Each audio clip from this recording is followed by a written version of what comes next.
अस्सलामुअलैकुम और सब भाई खैरियत से हैं। माशाल्लाह जी माशाल्लाह, अल्लाह तंदुरुस्ती दे। सब भाई खैरियत से हूँ माशाल्लाह जी। फजर नमाज बाजमात पढ़ के कल एक भाई फोत हो गए साढ़े पिंड वारस साहब, अल्लाह उन्होंने जन्नतुल फिरदौस आला मकाम अता फरमाए, आमीन।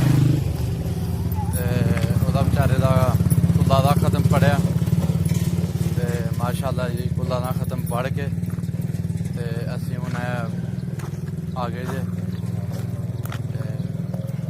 ਰਾਣੀ ਗੱਡੀ 'ਚ ਬਾਹਰ। ਰਾਣੀ ਸਿੱਧਾ ਮੂੰਹ ਪਾ ਲਿਆ ਰਾਣੀ ਨੇ ਤੇ ਦੂਸਰੀਆਂ ਅਸੀਂ ਬੱਕਰੀਆਂ ਕੱਢ ਲਈਆਂ ਬਾਹਰ। ਬੱਕਰੀ ਸਾਡੀ ਨੇ ਇੱਕ ਬਹਾਰ ਚੜੇ ਦਾ माशाअल्लाह इस टाइम ठीक है। हूँ थोड़ी जी सैर कर ली है माशाअल्लाह जी माशाअल्लाह। असी हूँ थोड़ी सैर करके सैर करने सुबह सुबह धुप भी होए तो हवा वगदी होए तो ठंडी हवा वगदी है, क्योंकि पिछले 3-4-5 दिन जरा बदल ही रहा है।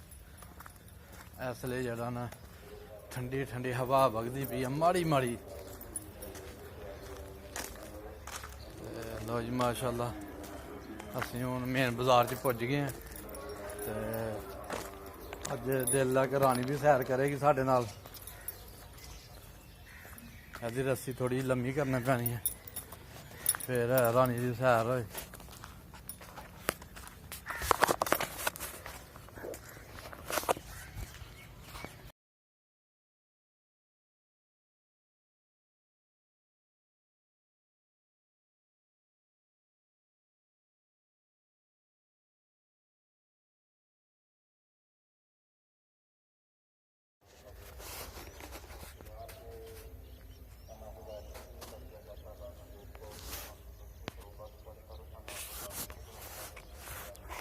लो जी माशाअल्लाह, 2 दिन धुप लगी है, 2 दिनों च जू जंगल ही खाली हो गया।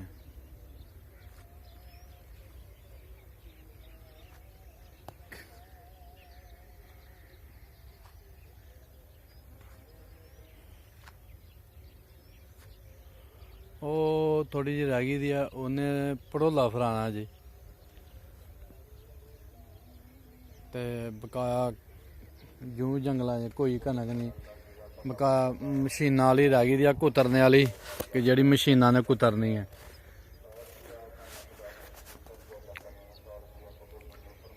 सूरज साहब भी चढ़ गए ने।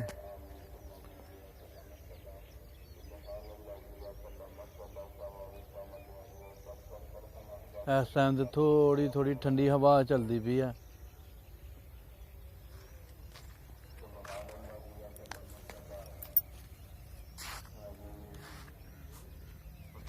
रानी नूं कदे सैर वास्ते नहीं लिया तो रानी थक गई है जी।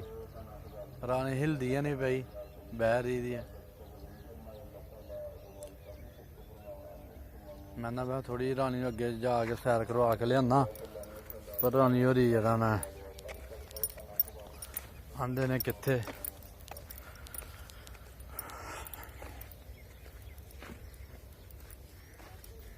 रानी की रस्सी थोड़ी लम्मी करके लियानी चाहिए तो वो इंज ही लै आंदी है।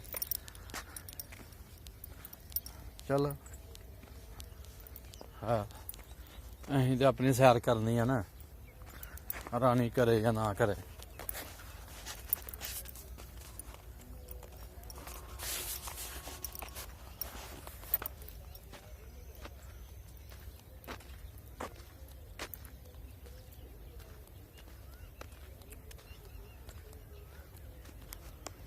हली तो माशाअल्लाह बड़ा प्यारा मौसम है। हुणे धुप चढ़ जानी है, गर्मी हो जानी है। इंशाअल्लाह जिन्नी मर्जी गर्मी होए, सर्दियों च भी सारियां च सैर की है तो इंशाअल्लाह गर्मियों च भी सैर करांगे।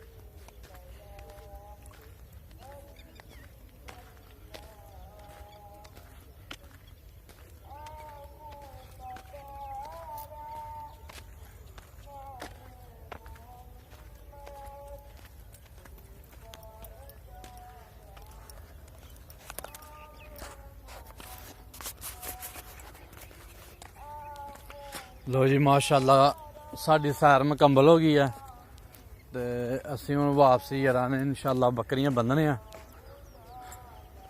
ਕਿਉਂਕਿ ਬੱਕਰੀਆਂ ਵੀ ਖੁੱਲੀਆਂ ਛੱਡ ਆਇਆ ਦਾ ਤੇ ਜਾ ਕੇ ਹੁਣ ਬੱਕਰੀਆਂ ਫੜਨੇ ਆ ਤੇ ਰਾਣੀ ਤੇ ਮੇਰੇ ਨਾਲ ਆ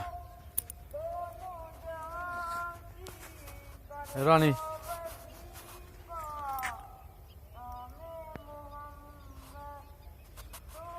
ਰਾਣੀ ਆ ਗਿਆ ਤੋਰਾ ਨਹੀਂ ਹੁੰਦਾ ਵਾ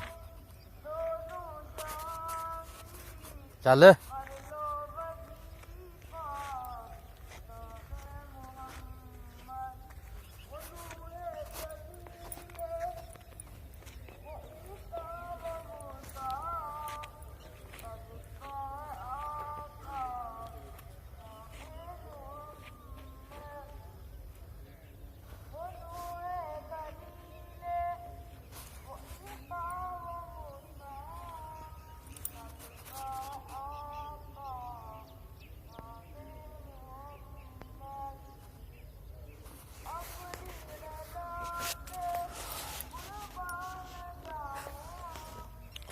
लो जी माशाल्लाह साड़ी सैर मुकम्मल हो गई है ते माशाल्लाह जी असीं आ देख लो सादी जी वीडियो बनाने आ ते चलो शुक्रिया सर तुहाडा तुसीं सानू लाइक करदे हो शेयर करदे हो सब्सक्राइब करदे हो ते सानू दुआवां विच याद रखो अल्लाह हाफिज़।